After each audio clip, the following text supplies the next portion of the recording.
Hello, and welcome to the Tavern Chat Podcast. I'm your host, Eric Tenkar, your bartender in the OSR, your main proprietor at the Tenkar's Tavern blog.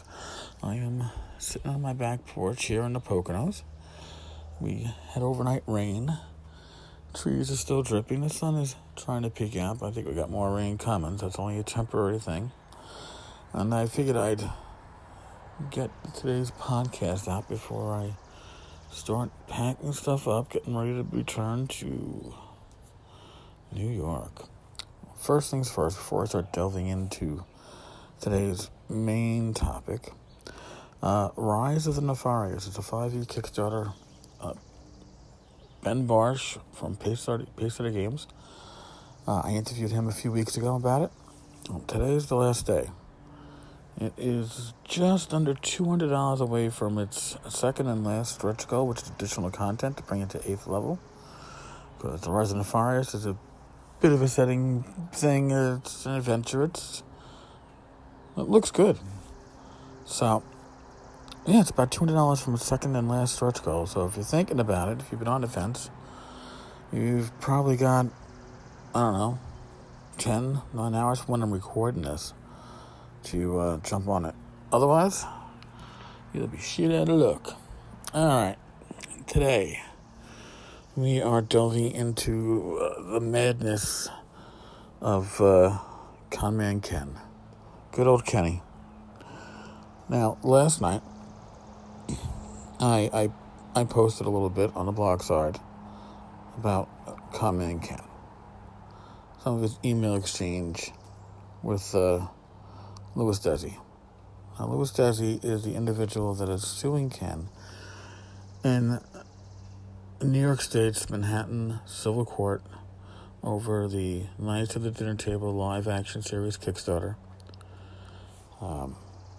Ken somehow has it in his head that $250 will make this all go away, because that's the limit you can sue in a small claims court, and Ken just wants that to go away. But in any case, I posted what I'm going to read to you last night, and I'm going to follow it up with a little bit more, and I hopefully will have something together late tonight, tomorrow, on the blog side, because this is one hell of a fucking rabbit hole. Not surprising with Ken. And I've got another thread of emails from Marcus King that I have not yet shared, which go well with this bag of shit. But hey, in any case.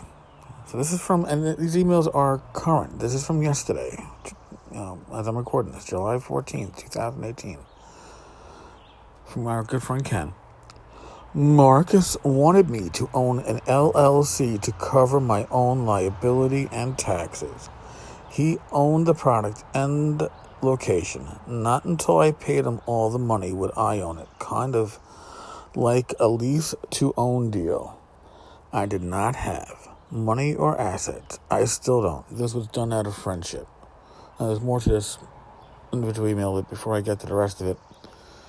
So what Kenny is saying, and saying not just to Louis, but to the whole world, thanks to Louis giving me permission to share all this, is that the shell game, well, that's what we're talking about here.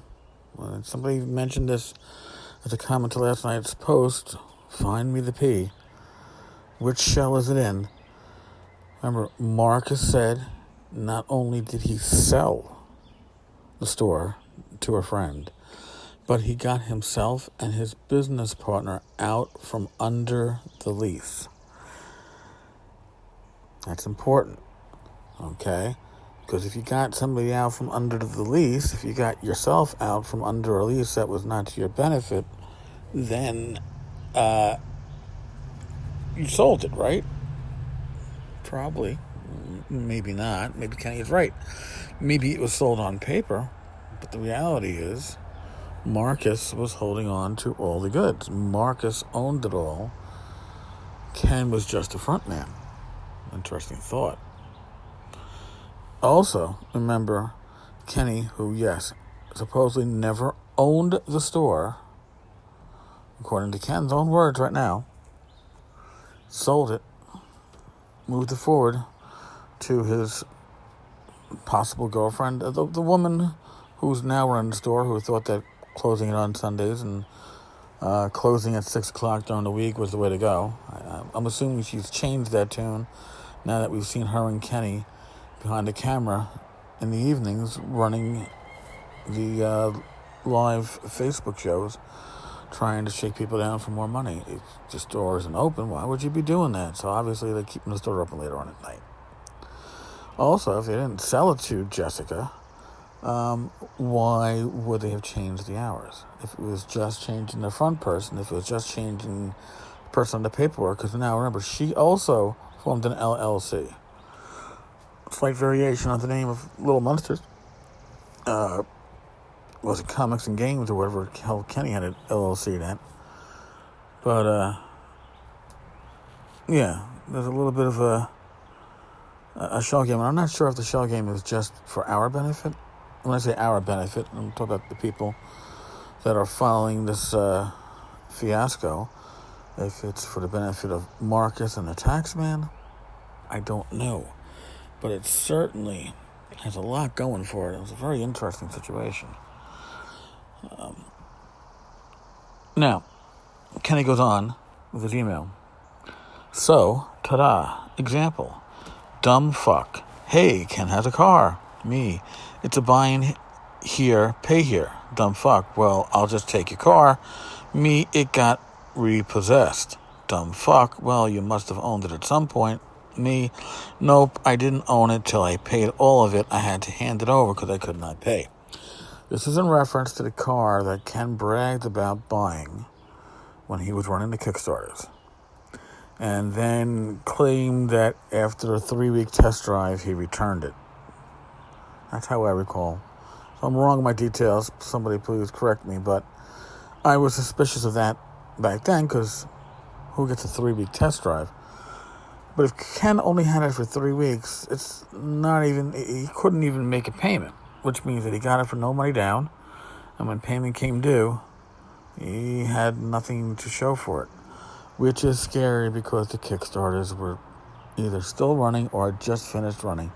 And if Kenny had already pissed the money away where he couldn't make the payment on a used car, that leads to other further questions. But hey, it's Kenny. So, continuing this email.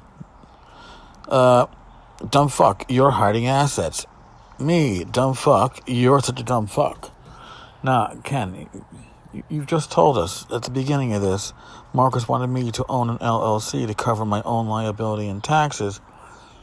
Yeah, we know you're hiding something, because you're too stupid to really. Oh, God.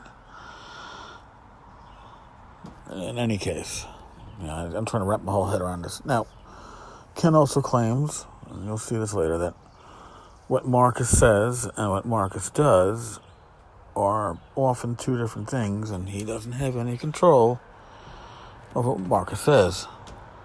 Marcus says what he wants to say. Now, Ken thinks that getting angry at somebody, or he's going to intimidate somebody. Listen, Louis and his side, and again, I'll share full transcripts with comments, because I can't do it without comments anymore, because it's just so fucking ridiculous. With Louis, we are going to see how Ken responds to things. But Ken also trying to paint himself as the hero in this little situation. Here's what I think. I think you're a disgruntled little man with anger issues. You have nothing better to do than waste, obviously misspelled, your time on me, which means you're not fucking with someone else and making their life miserable. I will distract you for years to keep you away from other innocent people because I'm smarter than you. is just a public service announcement, but Ken, my 7-year-old niece, is smarter than you. She tells better stories and keeps her, I don't want to say lies, but she keeps her stories in order where she's actually vaguely believable when she makes shit up. You, sir, are just a fucking turd. You are entertaining, Ken. I gotta say, man, I've spent 20 years in law enforcement. I've heard people weave tales. I've seen people dig holes for themselves. I've even seen people fill that hole in with them inside the hole. You, sir, are a special kind of stupid. And that's an entertaining kind. And I swear to God, man, I'm hoping on my ride home today back to New York that I get more updates from Louis, that there's more emails from Ken, who, by the way, every time Ken says he's done emailing you, he's never quite done emailing. And his last email on this topic, which I thought was really, really classy, pure Ken. Blah, blah, blah. Not even reading your emails. You could have told me about kids you molested for all I care, but that would require you having sex. I'm pretty sure you're a 55-year-old virgin. Not reading anything anymore unless the heading says, now this is important. This is again, into Ken. Send me $250 and let's call this thing off. Fuck you, Lewis. You are a cunt. Sorry for the other 4-letter word, but I already told you this is explicit, so. This is the second time Kenny has mentioned over the last couple of days, tell me where to send the money. I'm going to send $250, over and done. It doesn't work that way, Ken. I got news for you. You think it does. You think you can buy your way out of situations. You can't. You call what Louis is doing harassment. It isn't.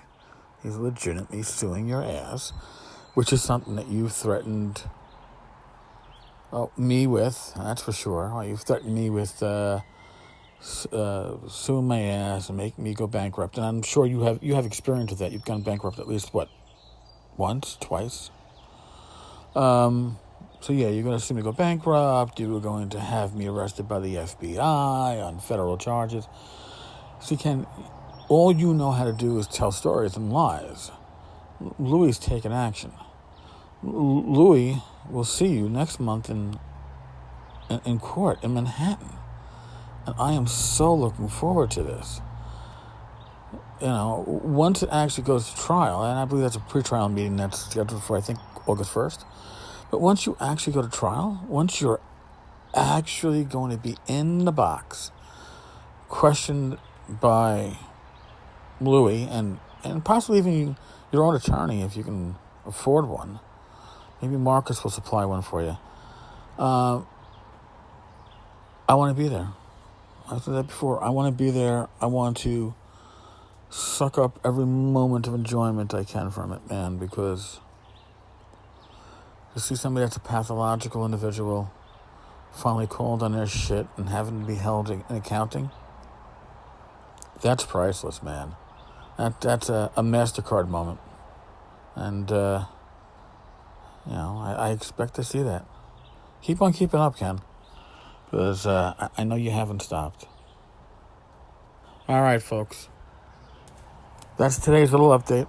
Like I said, I'm going to put a whole thing together over the next 24 to 36 hours, hopefully, and start sorting all this out. It's a deep rabbit hole. Deeper than Ken's given us in the past because he's digging it himself. All right. God bless. Be safe. Roll your dice well. If you're traveling like I am this weekend, get home safe. And I'll talk to you all tomorrow morning. Be good.